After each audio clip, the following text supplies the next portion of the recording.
31 October ਹੀ ਤਾਂ ਸੀ ਉਸ ਦਿਨ।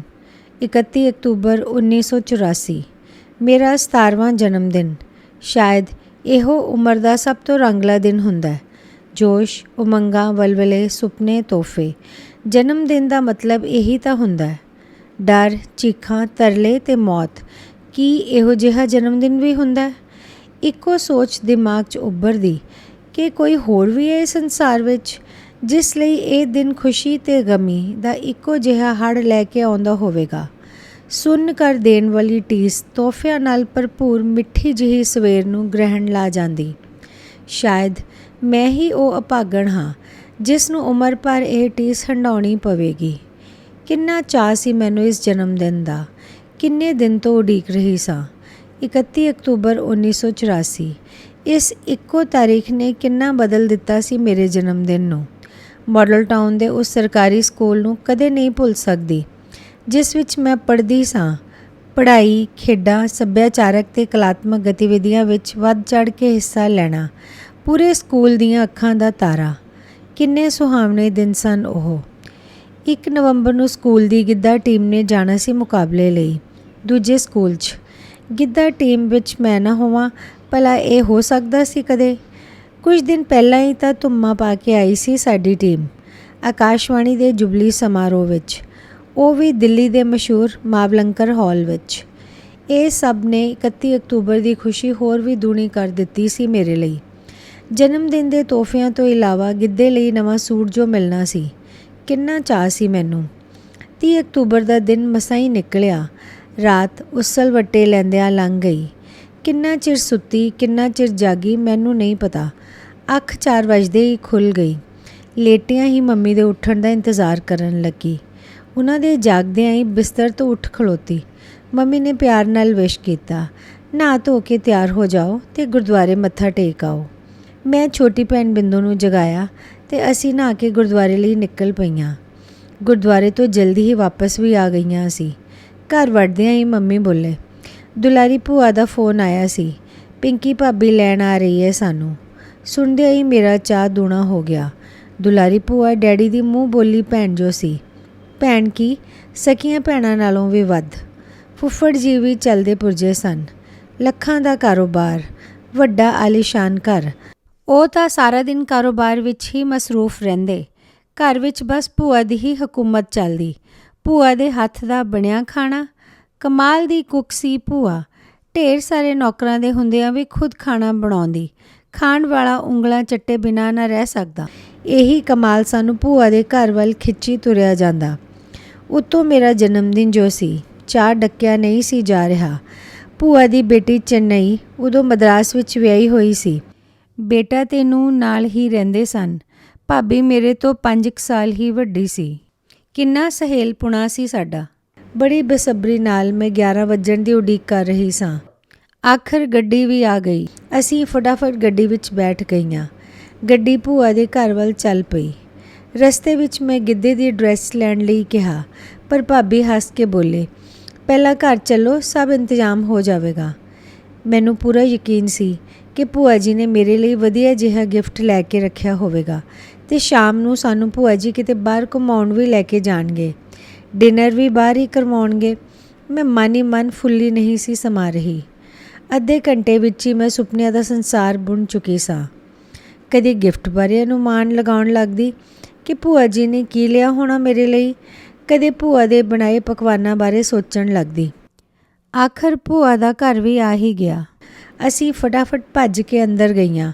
ਉਹ ਸਾਡੀ ਹੀ ਉਡੀਕ ਕਰ ਰਹੀ ਸੀ। ਇੱਧਰ ਉੱਧਰ ਚਹਿਲਕਦਮੀ ਕਰ ਰਹੀ ਭੂਆ ਉਮੀਦ ਤੋਂ ਉਲਟ ਪਰੇਸ਼ਾਨ ਜਿਹੀ ਨਜ਼ਰ ਆਈ। ਤੱਕਣੀ ਵੀ ਬੜੀ ਅਜੀਬ ਸੀ। ਮਿਲੀ ਤਾਂ ਜ਼ਰੂਰ, ਪਰ ਪਹਿਲਾਂ ਵਾਲੀ ਆਪਣੱਤ ਨਹੀਂ ਸੀ ਨਜ਼ਰ ਆ ਰਹੀ। ਪਹਿਲਾਂ ਤਾਂ ਘੁੱਟ ਕੇ ਜੱਫੀ ਪਾ ਲੈਂਦੇ ਸੀ, ਇੰਨਾ ਪਿਆਰ ਕਰਦੇ ਕਿ ਮੰਮੀ ਵੀ ਯਾਦ ਨਾ ਆਉਂਦੇ। ਪਰ ਅੱਜ ਆਪ ਹੀ ਬੁਲਾਇਆ ਤੇ ਵਿਸ਼ ਵੀ ਨਾ ਕੀਤਾ। ਬੜਾ ਅਜੀਬ ਲੱਗਾ। ਅਜੇ ਸੋਚ ਹੀ ਰਹੀ ਸਾਂ ਕਿ ਕੀ ਹੋਇਆ ਇਹ ਭੂਆ ਨੂੰ। ਉਹ ਬੜੀ ਖਰਵੀ ਆਵਾਜ਼ ਵਿੱਚ ਬੋਲੀ, ਇੰਦਰਾ ਗਾਂਧੀ ਨੂੰ ਉਸਦੇ ਹੀ ਸਿੱਖ ਬਾਡੀਗਾਰਡਾਂ ਨੇ ਗੋਲੀ ਮਾਰ ਦਿੱਤੀ ਹੈ। ਸ਼ਾਇਦ ਨਾ ਹੀ। ਪਹਿਲੀ ਵਾਰ ਭੂਆ ਦੇ ਲਹਿਜ਼ੇ ਵਿੱਚ ਨਫ਼ਰਤ ਦਾ ਅਹਿਸਾਸ ਹੋਇਆ।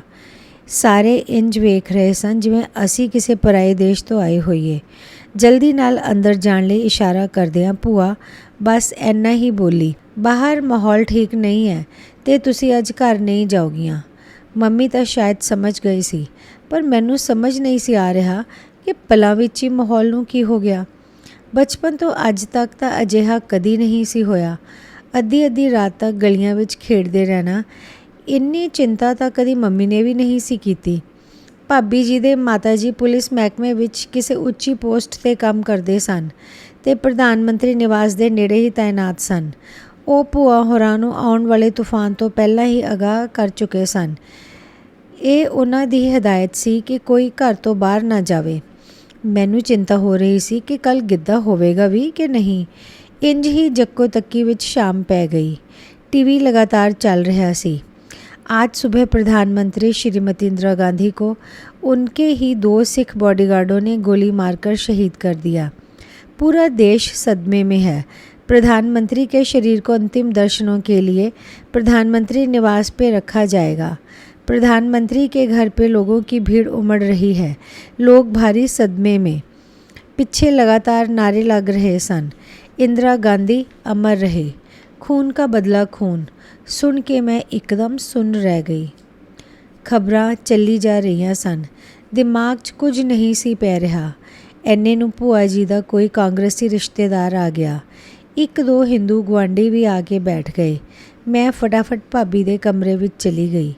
ਇੰਨੀ ਕੁ ਸਮਝ ਤਾਂ ਆਈ ਗਈ ਸੀ ਕਿ ਭੂਆ ਤੇ ਭਾਬੀ ਦੀ ਦੁਬਿਧਾ ਨੂੰ ਸਮਝ ਸਕਾਂ। ਸਾਡੀ ਸਥਿਤੀ ਕਿਸੇ ਅਣਚਾਹੇ ਮਹਿਮਾਨ ਵਰਗੀ ਹੁੰਦੀ ਜਾ ਰਹੀ ਸੀ। ਕਿਤੇ ਜਾ ਵੀ ਨਹੀਂ ਸੀ ਸਕਦੇ। ਬਾਹਰ ਕਾਫੀ ਦੇਰ ਤੱਕ ਗੱਲਬਾਤ ਚੱਲਦੀ ਰਹੀ। ਰਿਸ਼ਤੇਦਾਰ ਬੜੇ ਗੁੱਸੇ ਵਿੱਚ ਬੋਲ ਰਿਹਾ ਸੀ। ਸ਼ਾਇਦ ਉਹ ਸਿੱਖਾਂ ਉੱਤੇ ਆਉਣ ਵਾਲੀ ਮੁਸੀਬਤ ਬਾਰੇ ਜਾਣਦੇ ਸਨ, ਜਿਸ ਦਾ ਸਾਨੂੰ ਬਿਲਕੁਲ ਵੀ ਅੰਦਾਜ਼ਾ ਨਹੀਂ ਸੀ। ਸਾਡੇ ਹੋਸ਼ ਉਦੋਂ ਉੱਡ ਗਏ ਜਦੋਂ ਫੁੱਫੜ ਜੀ ਨੂੰ ਕਹਿੰਦਿਆਂ ਸੁਣਿਆ, 47 ਤੋਂ ਬਾਅਦ ਪਹਿਲੀ ਵਾਰ ਹਿੰਦੂਆਂ ਦੀ ਅਣਖ ਜਾਗੀ ਹੈ। ਜੋਸ਼ ਉਬਲਿਆ ਹੈ। ਸਿੱਖਾਂ ਨੂੰ ਕਮਾਏ ਧਰੋ ਦਾ ਫਲ ਤਾਂ ਭੁਗਤਣਾ ਹੀ ਪਊ। ਸਾਡੀ ਤਾਂ ਜਿਵੇਂ ਸਿੱਟੀ ਪਿੱਟੀ ਗੁੰਮ ਹੋ ਗਈ। ਜਨਮ ਦਿਨ ਦੀ ਖੁਸ਼ੀ ਤਾਂ ਕਦੋਂ ਦੀ ਉੱਡ ਪੁੱਡ ਗਈ ਸੀ। ਧਾਰਮਿਕ ਵਖਰੇਵਾਂ ਜੋ ਕਦੇ ਸਮਝ ਨਹੀਂ ਸੀ ਆਇਆ, ਸਪਸ਼ਟ ਹੁੰਦਾ ਜਾ ਰਿਹਾ ਸੀ। ਆਪਣਿਆਂ ਤੋਂ ਹੀ ਭੈ ਜਿਹਾ ਆਉਣ ਲੱਗਾ। ਇਨਸਾਨੀਅਤ ਧਰਮ ਤੋਂ ਵੀ ਛੋਟੀ ਨਜ਼ਰ ਆਉਣ ਲੱਗੀ। ਡਰੇ ਸਹਿਮਿਆਂ ਨੂੰ ਕਦੋਂ ਨੀਂਦ ਆਈ ਪਤਾ ਹੀ ਨਾ ਚੱਲਿਆ। ਮੰਮੀ ਵਿਚਾਰੇ ਤਾਂ ਸਾਰੀ ਰਾਤ ਜਾਗਦੇ ਹੀ ਰਹੇ। ਸ਼ਾਇਦ ਨੀਂਦ ਹੀ ਨਹੀਂ ਸੀ ਆ ਰਹੀ ਉਹਨਾਂ ਨੂੰ। ਚਿੰਤਾ ਕਰਕੇ ਸਾਰੀ ਰਾਤ ਇਹੀ ਸੋਚਦੇ ਰਹੇ ਕਿ ਸੱਚਮੁੱਚ ਹਿੰਦੂ ਸਿੱਖਾਂ ਨੂੰ ਮਾਰਨਗੇ। ਇੱਕ ਮੌਤ ਦਾ ਬਦਲਾ ਕਿੰਨੀਆਂ ਜਾਨਾਂ ਨਾਲ ਲਿਆ ਜਾਏਗਾ। ਇੰਦਰਾ ਗਾਂਧੀ ਹਿੰਦੂਆਂ ਦੀ ਪ੍ਰਤੀਕ ਕਦੋਂ ਤੋਂ ਬਣ ਗਈ। ਉਸਨੇ ਵੀ ਤਾਂ ਸਿੱਖਾਂ ਨਾਲ ਘੱਟ ਨਹੀਂ ਸੀ ਕੀਤੀ। ਪੂਰਾ ਧਰੋ ਕਮਾਇਆ ਸੀ ਭਿੰਡਰਾਂਵਾਲੇ ਨੂੰ ਆਪਣੀ ਗੰਦੀ ਸਿਆਸਤ ਦਾ ਮੋਹਰਾ ਬਣਾ ਕੇ। ਪਰ ਸਭ ਕੁਝ ਉਲਟਾ ਪੈ ਗਿਆ। ਸੱਤਾ ਦੀ ਖੇਡ ਖੇਡਦਿਆਂ ਭਿੰਡਰਾਂਵਾਲਾ ਖੁਦ ਹੀ ਸੱਤਾ ਦਾ ਪ੍ਰਤੀਕ ਬਣ ਬੈਠਾ। ਹਰਿਮੰਦਰ ਸਾਹਿਬ ਨੂੰ ਸਰਕਾਰ ਵਿਰੋਧੀ ਕਾਰਵਾਈਆਂ ਦਾ ਕੇਂਦਰ ਬਣਾ ਲਿਆ। ਸਰਕਾਰ ਡਰ ਗਈ। ਹਰ ਤਰੀਕੇ ਨਾਲ ਭਿੰਡਰਾਂਵਾਲੇ ਨੂੰ ਮਨਾਉਣ ਦੀ ਕੋਸ਼ਿਸ਼ ਕੀਤੀ ਜਾਣ ਲੱਗੀ, ਪਰ ਨਤੀਜਾ ਸਿਫਰ। ਜਦੋਂ ਇੰਦਰਾ ਗਾਂਧੀ ਦੀ ਕੋਈ ਪੇਸ਼ ਨਾ ਚੱਲੀ ਤਾਂ ਉਸਨੇ ਫੌਜ ਨੂੰ ਹਰਿਮੰਦਰ ਸਾਹਿਬ 'ਤੇ ਹਮਲਾ ਕਰਨ ਦਾ ਹੁਕਮ ਦੇ ਦਿੱਤਾ। ਇਹੋ ਉਸ ਦੀ ਸਭ ਤੋਂ ਵੱਡੀ ਭੁੱਲ ਸੀ। ਹਰਿਮੰਦਰ ਸਾਹਿਬ ਤਾਂ ਉਹ ਸਥਾਨ ਹੈ ਜੋ ਹਰ ਸਿੱਖ ਦੀਆਂ ਜੜ੍ਹਾਂ ਨਾਲ ਜੁੜਿਆ ਹੋਇਆ, ਉਹਨਾਂ ਦੇ ਰੋਮ ਰੋਮ 'ਚ ਵਸਦਾ ਹੈ। ਇਤਿਹਾਸ ਗਵਾਹ ਹੈ ਕਿ ਜਿਸਨੇ ਵੀ ਹਰਿਮੰਦਰ ਸਾਹਿਬ 'ਤੇ ਬੁਰੀ ਨਜ਼ਰ ਪਾਈ, ਉਹ ਜ਼ਿਆਦਾ ਦੇਰ ਜਿੰਦਾ ਨਹੀਂ ਰਹਿ ਸਕਿਆ। ਫੌਜ ਨੇ ਹਰਿਮੰਦਰ ਸਾਹਿਬ ਨੂੰ ਤਹਿਸ ਨਹਿਸ ਕਰ ਦਿੱਤਾ। ਉਹ ਸਥਾਨ ਜਿਸ ਨੂੰ ਦੁਨੀਆ ਭਰ ਦੇ ਲੋਕ ਧਰਮ ਦੀਆਂ ਵਲਗਣਾਂ ਤੋਂ ਉੱਪਰ ਉੱਠ ਕੇ ਸਜਦਾ ਕਰਦੇ, ਤੰਗ ਦਿਲ ਸਿਆਸਤ ਦੀ ਬਲੀ ਚੜ੍ਹ ਗਿਆ। ਸਿੱਖਾਂ ਦੀ ਆਸਥਾ ਦੇ ਕੇਂਦਰ ਨੂੰ ਮਿੱਟੀ ਵਿੱਚ ਰੋਲ ਦਿੱਤਾ ਗਿਆ। ਜਿਸ ਦਿਨ ਇੰਦਰਾ ਗਾਂਧੀ ਨੇ ਇਹ ਕਾਰਵਾਈ ਕੀਤੀ, ਸ਼ਾਇਦ ਆਪਣਾ ਅੰਤ ਤਾਂ ਉਸਨੇ ਉਸੇ ਦਿਨ ਹੀ ਨਿਸ਼ਚਿਤ ਕਰ ਲਿਆ ਸੀ। ਇਸ ਹਮਲੇ ਦਾ ਸ਼ਿਕਾਰ ਉਹ ਹਜ਼ਾਰਾਂ ਨਿਰਦੋਸ਼ ਵੀ ਹੋਏ ਜੋ ਸਿਰਫ ਮੱਥਾ ਟੇਕਣ ਆਏ ਸਨ। ਭੁੱਖੇ ਪਿਆਸੇ ਗੋਲੀਆਂ ਦਾ ਸ਼ਿਕਾਰ ਬਣ ਗਏ। ਕੀ ਕਸੂਰ ਸੀ ਉਹਨਾਂ ਦਾ? ਹਰ ਉਹ ਅੱਖ ਜਿਸ ਨੇ ਆਪਰੇਸ਼ਨ ਬਲੂ ਸਟਾਰ ਤੋਂ ਬਾਅਦ ਹਰਿਮੰਦਰ ਸਾਹਿਬ ਨੂੰ ਵੇਖਿਆ, ਨਮ ਹੋਣੋਂ ਨਾ ਰਹਿ ਸਕੀ। ਕਈਆਂ ਲਈ ਤਾਂ ਇਹ ਹਾਲਾਤ ਬਰਦਾਸ਼ਤ ਤੋਂ ਬਾਹਰ ਸਨ। ਜਜ਼ਬਾਤਾਂ ਦੇ ਹੜ੍ਹ ਨੂੰ ਡੱਕ ਨਾ ਸਕੇ। ਬਦਲਾ ਲੈਣ ਦਾ ਸੰਕਲਪ ਇੰਦਰਾ ਗਾਂਧੀ ਨੂੰ ਕਤਲ ਕਰਨ ਦੀਆਂ ਵਿਉਂਤਾਂ 'ਚ ਬਦਲ ਗਿਆ। 31 ਅਕਤੂਬਰ 1984 ਦੇ ਅੰਜਾਮ ਤੱਕ ਵੀ ਪਹੁੰਚ ਗਿਆ। ਇਹ ਅੰਜਾਮ ਇੰਨੀ ਤਬਾਹੀ ਲਿਆਏਗਾ ਕਿਸੇ ਸੋਚਿਆ ਤੱਕ ਨਹੀਂ ਸੀ। ਇਹੀ ਸੋਚਾਂ ਸੋਚਦੇ ਮੰਮੀ ਦੀਆਂ ਅੱਖਾਂ ਦੀ ਨੀਂਦ ਕਿਤੇ ਉੱਡ ਪੁੱਡ ਗਈ। ਸਾਰੀ ਰਾਤ ਆਉਣ ਵਾਲੀ ਸਵੇਰ ਬਾਰੇ ਸੋਚਦੇ ਰਹੇ। ਉਹਨਾਂ ਨੂੰ ਅੰਦਾਜ਼ਾ ਵੀ ਨਹੀਂ ਸੀ ਕਿ ਆਉਣ ਵਾਲੀ ਸਵੇਰ ਸਾਡੀ ਸਾਰਿਆਂ ਦੀ ਜ਼ਿੰਦਗੀ 'ਚੋਂ ਕਿੰਨਿਆਂ ਹੀ ਰਿਸ਼ਤਿਆਂ ਨੂੰ ਮੰਨਫੀ ਕਰਨ ਵਾਲੀ ਹੈ। ਸਵੇਰੇ ਮੰਮੀ ਨੇ ਘਬਰਾਉਂਦੇ ਹੋਏ ਉਠਾਇਆ। ਸੁਣਿਆ ਸਿੱਖਾਂ ਨੂੰ ਬੜੀ ਬੇਰਹਿਮੀ ਨਾਲ ਮਾਰ ਰਹੇ ਨੇ। ਸੁਣ ਕੇ ਸਰੀਰ ਵਿੱਚ ਸਿਹਰਨ ਜਿਹੀ ਦੌੜ ਗਈ। ਜਿਨ੍ਹਾਂ 'ਤੇ ਹੁਣ ਤੱਕ ਪੂਰਾ ਭਰੋਸਾ ਸੀ ਉਹਨਾਂ ਦੀ ਸੋਚ ਤੋਂ ਵੀ ਨਫ਼ਰਤ ਜਿਹੀ ਹੋਣ ਲੱਗੀ। ਪਰ ਕਰਦੇ ਵੀ ਕੀ, ਸਹਾਰਾ ਵੀ ਉਹਨਾਂ ਦਾ ਹੀ ਸੀ। ਸ਼ੱਕ ਵਾਲੀ ਕੋਈ ਗੱਲ ਤਾਂ ਨਹੀਂ ਸੀ, ਪਰ ਸ਼ੰਕਰ ਭੂਆ ਜੀ ਦਾ ਨੌਕਰ, ਹੱਟਾ ਕੱਟਾ, ਸ਼ਕਲੋਂ ਡਰਾਵਨਾ, ਕੀ ਪਤਾ ਉਹੀ ਸਾਨੂੰ ਮਾਰ ਦੇਵੇ। ਸੋਚਦਿਆਂ ਹੀ ਸਰੀਰ ਵਿੱਚ ਲਹਿਰ ਜਿਹੀ ਦੌੜ ਜਾਂਦੀ। ਮਾਰੋ ਮਾਰੋ। ਅਚਾਨਕ ਬਾਹਰੋਂ ਆਵਾਜ਼ਾਂ ਜਿਹੀਆਂ ਆਉਣ ਲੱਗੀਆਂ। ਅਸੀਂ ਭੱਜ ਕੇ ਕੋਠੇ 'ਤੇ ਜਾ ਚੜ੍ਹੇ। ਸੜਕ ਉੱਤੇ 200-250 ਬੰਦਾ ਜਾ ਰਿਹਾ ਸੀ। ਹੱਥਾਂ ਵਿੱਚ ਸਰੀਏ, ਦਾਤਰ, ਹਾਕੀਆਂ, ਡੰਡੇ, ਟਾਇਰ, ਪਤਾ ਨਹੀਂ ਕੀ ਕੁਝ। ਕਈਆਂ ਦੇ ਹੱਥਾਂ 'ਚ ਤਾਂ ਕੁਝ ਲਿਫਾਫੇ ਜਿਹੇ ਵੀ ਫੜੇ ਸਨ। ਸਫੇਦ ਲਿਫਾਫਿਆਂ ਵਿੱਚ ਕੀ ਸੀ ਰੱਬ ਜਾਣੇ। ਦ੍ਰਿਸ਼ ਇੰਨਾ ਡਰਾਵਨਾ ਸੀ ਕਿ ਧੁਰ ਅੰਦਰ ਤਾਂ ਕੰਬਣੀ ਜਿਹੀ ਦੌੜ ਗਈ। ਇੰਦਰਾ ਗਾਂਧੀ ਅਮਰ ਰਹੇ, ਸਿੱਖ ਕਾਤਲ ਮੁਰਦਾਬਾਦ, ਖੂਨ ਕਾ ਬਦਲਾ ਖੂਨ। ਭੀੜ ਨਾਅਰੇ ਲਾਉਂਦੀ ਅੱਗੇ ਵੱਧ ਰਹੀ ਸੀ। ਵੈਸੇ ਤਾਂ ਉੱਥੇ ਹਿੰਦੂ ਆਬਾਦੀ ਹੀ ਸੀ, ਪਰ ਨਾਲ ਦੀ ਗਲੀ ਵਿੱਚ 3 ਸਿੱਖਾਂ ਦੇ ਘਰ ਸਨ। ਬਾਹਰੋਂ ਤਾਂ ਘਰ ਬੰਦ ਹੀ ਸਨ। ਪਤਾ ਨਹੀਂ ਕਿਸ ਨੇ ਸੂਹ ਦੇ ਦਿੱਤੀ। ਅਚਾਨਕ ਹੀ ਧੜ ਵੀ ਉਹਨਾਂ ਉੱਤੇ ਟੁੱਟ ਪਏ। ਮਾਰੋ ਮਾਰੋ ਦੇ ਸ਼ੋਰ ਵਿੱਚੋਂ ਉੱਠੀਆਂ ਚੀਕਾਂ ਕਾਲਜੇ ਨੂੰ ਧੂ ਗਈਆਂ। ਮੁਹੱਲੇ ਵਾਲਾ ਕੋਈ ਬਾਹਰ ਨਾ ਨਿਕਲਿਆ। ਸਭ ਕਿਵੇਂ ਸ਼ਾਂਤ ਬੈਠੇ ਰਹੇ ਪਤਾ ਨਹੀਂ। ਪਰਿਵਾਰ ਦੇ ਪਰਿਵਾਰ ਪਲਾਂ ਵਿੱਚ ਖਤਮ ਹੋ ਗਏ। ਭਰੇ ਪੂਰੇ ਪਰਿਵਾਰ, ਰਾਸਤੇ ਵਾਸਤੇ ਪਰਿਵਾਰ। ਮੌਤ ਘਰ ਦੇ ਮਰਦਾਂ ਨੂੰ ਨਿਗਲਦੀ ਰਹੀ। ਏਤੀ ਮਾਰ ਪਈ ਕੁਰਲਾਣੇ, ਤੈਂਕੀ ਦਰਦ ਨਾ ਆਇਆ। ਐਮਨਾਬਾਦ ਸ਼ਾਇਦ ਫਿਰ ਦੁਹਰਾਇਆ ਜਾ ਰਿਹਾ ਸੀ। ਉਹ ਤਾਂ ਵਿਦੇਸ਼ੀ ਧਾੜਵੀ ਸੀ, ਤਾਂ ਕਿ ਇਨਸਾਨ ਦੀ ਫਿਤਰਤ ਹਰ ਜਗ੍ਹਾ, ਹਰ ਧਰਮ, ਹਰ ਯੁੱਗ ਵਿੱਚ ਇੱਕੋ ਜਿਹੀ ਹੀ ਹੈ। ਔਰਤਾਂ ਬਸ ਮਿੰਨਤਾਂ ਕਰਦੀਆਂ ਰਹਿ ਗਈਆਂ। ਜੋ ਬਚਾਉਣ ਲਈ ਅੱਗੇ ਆਉਂਦੀ ਬੁਰੀ ਤਰ੍ਹਾਂ ਬੇਪਤ ਹੁੰਦੀ। ਗੰਦੀਆਂ ਗਾਲਾਂ, ਧੱਕਾ ਮੁੱਕੀ, ਇੱਥੋਂ ਤੱਕ ਇੱਜ਼ਤ ਨਾਲ ਖਿਲਵਾੜ ਵੀ। ਉਹ ਜੋ ਕੱਲ੍ਹ ਤੱਕ ਨੱਕ 'ਤੇ ਮੱਖੀ ਨਹੀਂ ਸੀ ਬਹਿਣ ਦਿੰਦੀਆਂ, ਬੇਬਸੀ 'ਚ ਬੇਪਤ ਹੋਣ ਲਈ ਮਜਬੂਰ ਸਨ। ਲਾਸ਼ਾਂ ਨੂੰ ਲਿਪਟ ਲਿਪਟ ਬੇਹਾਲ ਹੋ ਰਹੀਆਂ ਸਨ। ਧਾੜਵੀ ਸਮਾਨ ਲੁੱਟਣ ਲੱਗੇ। ਸਭ ਕੁਝ ਤਹਿਸ ਨਹਿਸ ਕਰਕੇ ਵੀ ਉਹ ਸ਼ਾਂਤ ਨਾ ਹੋਏ। ਤੋੜ ਭੰਨ ਕਰਕੇ ਘਰਾਂ ਨੂੰ ਅੱਗ ਲਗਾ ਦਿੱਤੀ। ਮਰਦ ਚਾਹੇ ਜਿੰਦਾ ਸਨ ਜਾਂ ਮੁਰਦਾ, ਸਭ ਸੜ ਗਏ। ਔਰਤਾਂ ਰੋਂਦੀਆਂ ਕੁਰਲਾਉਂਦੀਆਂ ਸੜਕ 'ਤੇ ਆ ਗਈਆਂ, ਬੇਬਸ, ਲਾਚਾਰ। ਸ਼ੰਕਰ ਵੀ ਸਾਈਕਲ ਲੈ ਕੇ ਭੀੜ ਵਿੱਚ ਜਾ ਸ਼ਾਮਲ ਹੋਇਆ। ਗਲੀ ਦੇ ਅਖੀਰ 'ਚ ਗੁਰਦੁਆਰਾ ਸੀ। ਭੀੜ ਗੁਰਦੁਆਰੇ ਵੀ ਜਾ ਵੜੀ। ਕਿਹੋ ਜਿਹੇ ਸ਼ੈਤਾਨ ਸਨ ਉਹ, ਰੱਬ ਦੇ ਘਰ ਨੂੰ ਵੀ ਨਾ ਬਖਸ਼ਿਆ। ਗੁਰੂ ਗ੍ਰੰਥ ਸਾਹਿਬ ਸ਼ਾਇਦ ਕੋਈ ਸੇਵਾਦਾਰ ਪਹਿਲਾਂ ਹੀ ਸੁਰੱਖਿਆ ਥਾਂ 'ਤੇ ਲਿਜਾ ਚੁੱਕਾ ਸੀ। ਭੀੜ ਲੰਗਰ ਭਵਨ 'ਤੇ ਟੁੱਟ ਕੇ ਪੈ ਗਈ। ਸਭ ਸਾਮਾਨ ਲੁੱਟ ਲਿਆ ਗਿਆ। ਪਲਾਂ 'ਚ ਹੀ ਗੁਰਦੁਆਰਾ ਵੀ ਧੂ-ਧੂ ਕਰਕੇ ਜਲਣ ਲੱਗਾ। ਦੂਰੋਂ ਛੱਤ ਤੋਂ ਮੈਂ ਨਿਸ਼ਾਨ ਸਾਹਿਬ ਕੋਲੋਂ ਉੱਠਦਾ ਧੂੰਆਂ ਵੇਖ ਰਹੀ ਸਾਂ। ਦਿਲ ਰਹਿ ਰਹਿ ਕੇ ਤੜਪ ਉੱਠਦਾ। ਹਾਲਾਤ ਅੱਗੇ ਬੇਬਸ ਕਰ ਵੀ ਕੀ ਸਕਦੀ ਸਾਂ। ਸ਼ੰਕਰ ਵੀ 2 ਪਤੀਲੇ ਚੁੱਕੀ ਘਰ ਆ ਵੜਿਆ। ਉਸ ਨੇ ਹੀ ਦੱਸਿਆ ਕਿ ਗੁਰਦੁਆਰਾ ਪੂਰਾ ਸੜ ਚੁੱਕਾ ਹੈ। ਹਾਵ ਭਾਵ ਤੋਂ ਇੰਜ ਗੱਲਾਂ ਕਰਦਾ ਜਿਵੇਂ ਕੋਈ ਜੰਗ ਜਿੱਤ ਕੇ ਆਇਆ ਹੋਵੇ। ਹੈਰਾਨੀ ਤਾਂ ਉਦੋਂ ਹੁੰਦੀ ਜਦੋਂ ਭੂਆ ਹੋਰੀ ਲੁੱਟ ਦਾ ਮਾਲ ਦੇਖ ਕੇ ਖੁਸ਼ ਹੋਣ ਲੱਗਦੇ। ਇੰਨੀ ਸਸਤੀ ਹੋ ਸਕਦੀ ਹੈ ਇਨਸਾਨੀਅਤ, ਯਕੀਨ ਨਾ ਆਇਆ। ਮੰਮੀ ਸਾਡੇ ਹੱਥਾਂ 'ਚੋਂ ਕੜੇ ਕਦੋਂ ਦੇ ਉਤਰਵਾ ਚੁੱਕੇ ਸਨ। ਬਹੁਤ ਡਰ ਗਏ ਸਾਂ ਅਸੀਂ।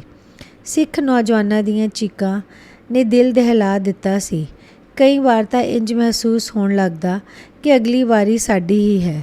ਇੱਕ ਇੱਕ ਪਲ ਲੰਘਾਉਣਾ ਮੁਸ਼ਕਲ ਹੁੰਦਾ ਜਾ ਰਿਹਾ ਸੀ। ਅਸੀਂ ਤਿੰਨੋਂ ਜਣੀਆਂ ਚੁੱਪਚਾਪ ਖੁੰਝੇ ਲੱਗ ਕੇ ਬੈਠੀਆਂ ਰਹੀਆਂ। ਭੁੱਖ ਪਿਆਸ ਦੀ ਕਿਸ ਨੂੰ ਚਿੰਤਾ ਸੀ, ਜਾਂ ਸ਼ਾਇਦ ਮਰ ਹੀ ਗਈ ਸੀ। ਕੋਈ ਰੋਟੀ ਦੇ ਦਿੰਦਾ ਤਾਂ ਖਾ ਲੈਂਦੇ। ਬਿੰਦੂ ਵੀ ਬਿਨਾਂ ਕੁਝ ਬੋਲੇ ਸਾਡੇ ਮੂੰਹ ਵੱਲ ਤੱਕਦੀ ਰਹਿੰਦੀ, ਕਹਿੰਦੀ ਕੁਝ ਨਾ। ਉਸ ਦਾ ਹਾਸਾ ਜਿਵੇਂ ਗਵਾਚ ਹੀ ਗਿਆ ਸੀ। ਇੱਕ ਹੋਰ ਕਾਲੀ ਰਾਤ ਗੁਜ਼ਰ ਗਈ। ਹੁਣ ਤਾਂ ਅਸੀਂ ਆਪਸ ਵਿੱਚ ਵੀ ਘੱਟ ਹੀ ਗੱਲ ਕਰਦੇ। ਤੀਜੇ ਦਿਨ ਹਾਲਾਤ ਹੋਰ ਵੀ ਵਿਗੜ ਗਏ। ਮੰਮੀ ਬਾਕੀ ਰਿਸ਼ਤੇਦਾਰਾਂ ਨੂੰ ਲੈ ਕੇ ਵੀ ਬਹੁਤ ਫਿਕਰਮੰਦ ਸਨ। ਸਾਰੀ ਰਾਤ ਸੌਂ ਵੀ ਨਾ ਪਾਉਂਦੇ। ਜੇ ਕਿਤੇ ਜ਼ਰਾ ਜਿੰਨੀ ਅੱਖ ਲੱਗਦੀ ਵੀ ਤਾਂ ਧਰਬਕ ਕੇ ਉੱਠ ਜਾਂਦੇ। ਅਗਲੀ ਰਾਤ ਵੀ ਇੰਝ ਹੀ ਲੰਘ ਗਈ। ਸਵੇਰੇ ਕੋਠੇ ਚੜ੍ਹ ਕੇ ਵੇਖਿਆ ਤਾਂ ਹਰ ਪਾਸੇ ਧੂੰਆਂ ਹੀ ਧੂੰਆਂ। ਕਿੰਨੇ ਹੀ ਹਜੂਮ ਇੱਕ ਪਾਸੇ ਤੋਂ ਆਉਂਦੇ, ਦੂਜੇ ਪਾਸੇ ਚਲੇ ਜਾਂਦੇ। ਹੁਣ ਤਾਂ ਭੂਆ ਦੇ ਚਿਹਰੇ 'ਤੇ ਵੀ ਪਰੇਸ਼ਾਨੀ ਦੇ ਭਾਵ ਸਾਫ਼ ਨਜ਼ਰ ਆ ਰਹੇ ਸਨ। ਉਹੀ ਆ ਕੇ ਦੱਸਦੀ ਕਿ ਟੈਕਸੀਆਂ ਟਰੱਕਾਂ ਦੇ ਅੰਦਰ ਹੀ ਸਿੱਖਾਂ ਨੂੰ ਸਾੜ ਦਿੱਤਾ ਗਿਆ ਸੀ। ਜੋ ਬਾਹਰ ਨਿਕਲਿਆ, ਗਲ ਵਿੱਚ ਟਾਇਰ ਪਾ ਕੇ ਅੱਗ ਲਗਾ ਦਿੱਤੀ। ਹਾਲਾਤ ਵਿਗੜਦੇ ਹੀ ਜਾ ਰਹੇ ਸਨ। ਅੰਦਰ ਬੈਠਦੇ ਤਾਂ ਚੈਨ ਨਾ ਆਉਂਦਾ, ਆਪਣੇ ਆਪ ਤੋਂ ਹੀ ਭੈ ਆਉਂਦਾ। ਕੋਠੇ ਚੜ੍ਹਦੇ ਤਾਂ ਹਜੂਮ ਵੇਖ ਕੇ ਡਰ ਜਾਂਦੇ, ਕੋਈ ਪਹਿਚਾਣ ਹੀ ਨਾ ਲਵੇ। ਕਿਤੇ ਸਿੱਖਾਂ ਨੂੰ ਸ਼ਰਨ ਦੇਣ ਵਾਲਿਆਂ ਨੂੰ ਵੀ ਨਿਸ਼ਾਨਾ ਬਣਾਇਆ ਜਾ ਰਿਹਾ ਸੀ। ਫਿਰ ਅੰਦਰ ਦੁਬਕ ਜਾਂਦੇ। ਸ਼ੰਕਰ ਕਿੰਨੇ ਹੀ ਚੱਕਰ ਲਗਾ ਚੁੱਕਾ ਸੀ। ਟੀਵੀ, VCR, ਫਰੂਟ ਦੀਆਂ ਪੇਟੀਆਂ, ਘਿਓ ਦੇ ਕਨਸਤਰ ਕੀ ਨਹੀਂ ਸੀ ਲੈ ਕੇ ਆਇਆ ਉਹ। ਵੇਖ ਕੇ ਦਿਲ ਮੱਚ ਉੱਠਦਾ, ਪਰ ਸਬਰ ਦੇ ਘੁੱਟ ਤੋਂ ਇਲਾਵਾ ਹੋਰ ਕਰ ਵੀ ਕੀ ਸਕਦੇ ਸਾਂ। ਚੌਥੇ ਦਿਨ ਜਾ ਕੇ ਮਾਹੌਲ ਕੁਝ ਸ਼ਾਂਤ ਹੋਇਆ। ਮੰਮੀ ਨੇ ਘਰ ਜਾਣ ਦੀ ਜਿੱਦ ਕੀਤੀ। ਭੂਆ ਦੇ ਕਾਫੀ ਰੋਕਣ ਦੇ ਬਾਵਜੂਦ ਵੀ ਮੰਮੀ ਨਾ ਮੰਨੇ। ਆਖਰ ਭੂਆ ਨੇ ਸਾਡੇ ਨਾਲ ਸ਼ੰਕਰ ਨੂੰ ਸਾਨੂੰ ਛੱਡਣ ਲਈ ਭੇਜ ਦਿੱਤਾ। ਸਾਡੀ ਝਿਜਕ ਵੇਖ ਕੇ ਉਹ ਕਹਿਣ ਲੱਗੇ, ਪੁਰਾਣਾ ਤੇ ਵਫਾਦਾਰ ਨੌਕਰ ਹੈ, ਸਹੀ ਸਲਾਮਤ ਘਰ ਛੱਡ ਆਏਗਾ। ਭੂਆ ਜੀ ਨੇ ਫਰੂਟ ਤੇ ਘਿਓ ਸਾਨੂੰ ਦੇਣਾ ਚਾਹਿਆ, ਪਰ ਮੰਮੀ ਨੇ ਗੁੱਸੇ ਨਾਲ ਮਨਾ ਕਰ ਦਿੱਤਾ। ਭੂਆ ਵੀ ਸਮਝ ਗਈ ਤੇ ਚੁੱਪ ਕਰ ਗਈ। ਰਸਤੇ ਵਿੱਚ ਸ਼ੰਕਰ ਸੜੀਆਂ ਦੁਕਾਨਾਂ ਵਿਖਾ ਕੇ ਜਿਵੇਂ ਫਖਰ ਨਾਲ ਦੱਸ ਰਿਹਾ ਸੀ ਕਿ ਇੱਥੋਂ ਘਿਓ ਲੁੱਟਿਆ ਤੇ ਇੱਥੋਂ ਟੀਵੀ। ਸੜਕਾਂ ਸੁੰਨਸਾਨ ਦਿਖਾਈ ਦੇ ਰਹੀਆਂ ਸਨ। ਦੂਰ ਤੱਕ ਸੜੀਆਂ ਦੁਕਾਨਾਂ ਤੇ ਗੱਡੀਆਂ ਕਿਸੇ ਦੇਸ਼ ਉੱਤੇ ਹੋਏ ਜ਼ਬਰਦਸਤ ਹਮਲੇ ਦਾ ਦ੍ਰਿਸ਼ ਦੇ ਰਹੀਆਂ ਸਨ। ਚੁਣ ਕੇ ਸਿੱਖਾਂ ਦੀਆਂ ਦੁਕਾਨਾਂ, ਟੈਕਸੀਆਂ ਤੇ ਟਰੱਕ ਸਾੜੇ ਗਏ ਸਨ। ਆਜ਼ਾਦਪੁਰ ਮੰਡੀ ਦਾ ਹਾਲ ਤਾਂ ਹੋਰ ਵੀ ਬੁਰਾ ਸੀ। ਸਾੜ ਫੂਕ ਤੋਂ ਇਲਾਵਾ ਸਬਜ਼ੀਆਂ, ਫਰੂਟ ਸਭ ਪਾਸੇ ਖਿਲਰੇ ਪਏ ਸਨ। ਧੂੰਆਂ ਅਜੇ ਵੀ ਉੱਠ ਰਿਹਾ ਸੀ। ਜੋ ਮੰਡੀ ਪੂਰੀ ਰਾਤ ਚੱਲਦੀ ਰਹਿੰਦੀ ਸੀ, ਦਿਨੇ ਵੀ ਉਜਾੜ ਨਜ਼ਰ ਆ ਰਹੀ ਸੀ। ਘਰ ਪਹੁੰਚੇ ਤਾਂ ਸਾਰੇ ਹੈਰਾਨੀ ਨਾਲ ਐਵੇਂ ਵੇਖ ਰਹੇ ਸਨ ਜਿਵੇਂ ਅਸੀਂ ਚਿਤਾ 'ਚ ਉੱਠ ਕੇ ਆਏ ਹੋਈਏ। ਇੱਕ ਗੁਆਂਢੀ ਤਾਂ ਬੋਲ ਹੀ ਪਿਆ, हमने सोचा आप तीनों मर चुके होंगे, इसीलिए वापस नहीं आए। अगर आज भी आप वापस ना आते तो हमने ताला तोड़कर आपका सारा सामान बांट लेना था। मम्मी ਤਾਂ ਘੂਰੀ ਵੱਟ ਕੇ ਰਹਿ ਗਏ, पर शंकर विच पता नहीं कित्थों जोश आ गया। इनका बाल भी बांका हो गया तो पूरे मोहल्ले को जलाकर राख कर दूंगा। शंकर ਦਾ ਗੁੱਸਾ ਦੇਖ ਕੇ ਮੁਹੱਲਾ ਹੌਲੀ ਖਿਸਕਣ ਲੱਗਾ। ਮੈਂ ਕਦੇ ਲੋਕਾਂ ਵੱਲ ਵੇਖ ਰਹੀ ਸਾਂ ਤੇ ਕਦੇ ਸ਼ੰਕਰ ਵੱਲ। ਸੋਚ ਰਹੀ ਸਾਂ ਕਿਹੜੀ ਚੀਜ਼ ਹੈ ਜੋ ਮਨੁੱਖ ਨੂੰ ਪਲ ਵਿੱਚ ਜਾਨਵਰ ਬਣਾ ਦਿੰਦੀ ਹੈ ਤੇ ਪਲ ਵਿੱਚ ਇਨਸਾਨ। ਹੁਣ ਤਾਂ ਉਹ ਭੂਆ ਦੀ ਵਫਾਦਾਰੀ ਨਿਭਾ ਰਿਹਾ ਸੀ, ਪਰ ਲੁੱਟਮਾਰ ਕਰਨ ਵੇਲੇ ਅੰਬਾਲਾ ਆ ਗਿਆ। ਮਿੱਠੂ ਦੀ ਆਵਾਜ਼ ਨੇ ਮੇਰੀ ਸੋਚਾਂ ਦੀ ਲੜੀ ਤੋੜ ਦਿੱਤੀ। ਵਿਸ਼ੂ ਨੇ ਬੇਸਬਰੀ ਨਾਲ ਪੁੱਛਿਆ, ਮੰਮਾ ਅਜੇ ਹਵੇਲੀ ਕਿੰਨੀ ਦੂਰ ਹੈ? ਸ਼ਾਇਦ ਭੁੱਖ ਲੱਗ ਗਈ ਸੀ। ਪਾਲੀ ਨੇ ਧਰਵਾਸ ਦਿੱਤਾ, ਜ਼ਿਆਦਾ ਦੂਰ ਨਹੀਂ, ਬਸ ਘੰਟਾ ਕੁ ਲੱਗੇਗਾ। ਓਹੋ, ਇੰਨਾ ਬੋਲ ਕੇ ਉਹ ਚਾਕਲੇਟ ਖਾਣ ਲੱਗਾ ਤੇ ਤਿੰਨੇ ਫੇਰ ਗੱਲੀਂ ਲੱਗ ਗਏ। ਭਾਵੇਂ ਰਾਹ ਵਿੱਚ ਕਈ ਫਲਾਈਓਵਰ ਬਣ ਗਏ ਸਨ, ਪਰ ਭੀੜ ਅਜੇ ਵੀ ਓਨੀ ਹੀ ਦਿਖਾਈ ਦੇ ਰਹੀ ਸੀ। ਥੋੜ੍ਹੀ ਦੇਰ ਬਾਅਦ ਨੰਨੂ ਪੁੱਛਣ ਲੱਗਾ, ਮਾਸੀ ਹਵੇਲੀ ਅਜੇ ਕਿੰਨੀ ਕੁ ਦੂਰ ਹੈ? ਤਦੋਂ ਅਸੀਂ ਨੀਲੋਖੇੜੀ ਟੱਪ ਚੁੱਕੇ ਸਾਂ। ਥੋੜ੍ਹੀ ਦੇਰ ਵਿੱਚ ਹੀ ਹਵੇਲੀ ਆ ਗਈ। ਪਾਲੀ ਨੇ ਹਵੇਲੀ ਵੱਲ ਇਸ਼ਾਰਾ ਕਰਦਿਆਂ ਬੱਚਿਆਂ ਨੂੰ ਕਿਹਾ, ਓ ਆ ਗਈ ਹਵੇਲੀ। ਤਿੰਨੋਂ ਖੁਸ਼ ਹੋ ਗਏ। ਸੱਚਮੁੱਚ ਥੱਕ ਵੀ ਗਏ ਸਨ ਬੈਠੇ। ਭੁੱਖ ਤਾਂ ਮੈਨੂੰ ਵੀ ਲੱਗ ਗਈ ਸੀ, ਪਰ ਪਤਾ ਹੀ ਨਹੀਂ ਲੱਗਾ ਸਮੇਂ ਦਾ। ਬੜੀ ਸਾਫ਼ ਸੁਥਰੀ ਥਾਂ ਸੀ ਤੇ ਖਾਣਾ ਵੀ ਬਹੁਤ ਸਵਾਦ ਸੀ ਤੇ ਰੀਜ਼ਨੇਬਲ ਸੀ। ਹਵੇਲੀ 'ਚ ਅੱਧਾ ਘੰਟਾ ਲੱਗ ਗਿਆ। ਬੱਚੇ ਬਹੁਤ ਖੁਸ਼ ਸਨ। ਇੱਧਰ ਉੱਧਰ ਘੁੰਮਦੇ ਸੈਲਫੀਆਂ ਲੈ ਰਹੇ ਸਨ ਤੇ ਇੱਕ ਦੂਜੇ ਦੀਆਂ ਫੋਟੋਆਂ ਖਿੱਚ ਰਹੇ ਸਨ। ਉਦਾਸ ਸੀ ਤਾਂ ਬਸ ਮੈਂ। ਅਜੀਬ ਜਿਹੀ ਘਬਰਾਹਟ ਹੋ ਰਹੀ ਸੀ। ਖਾ ਪੀ ਕੇ ਸਾਰੇ ਫਰੈਸ਼ ਹੋ ਗਏ ਤੇ ਸਫ਼ਰ ਦੁਬਾਰਾ ਸ਼ੁਰੂ ਹੋ ਗਿਆ। ਰੱਜ ਪੁੱਜ ਕੇ ਬੱਚੇ ਸੌਂ ਗਏ ਤੇ ਮੈਂ ਵੀ ਅੱਖਾਂ ਮੀਟ ਲਈਆਂ। ਪਾਲੀ ਨੇ ਇੱਕ ਦੋ ਵਾਰ ਗੱਲ ਕਰਨ ਦੀ ਕੋਸ਼ਿਸ਼ ਕੀਤੀ, ਪਰ ਮੇਰਾ ਮਨ ਗੱਲਾਂ ਕਰਨ ਨੂੰ ਨਹੀਂ ਸੀ ਕਰ ਰਿਹਾ। 84 ਦੀ ਯਾਦ ਜਿਵੇਂ ਮੁੜ ਸਜੀਵ ਹੁੰਦੀ ਜਾ ਰਹੀ ਸੀ। ਸ਼ਾਇਦ ਪਾਲੀ ਵੀ ਸਮਝ ਗਏ ਸਨ ਇਸ ਲਈ ਉਹਨਾਂ ਮੈਨੂੰ ਫਿਰ ਬੁਲਾਉਣ ਦੀ ਕੋਸ਼ਿਸ਼ ਨਾ ਕੀਤੀ। ਘਟਨਾਵਾਂ ਦਾ ਚੱਕਰ ਮੁੜ ਮੇਰੇ 'ਤੇ ਹਾਵੀ ਹੋ ਗਿਆ।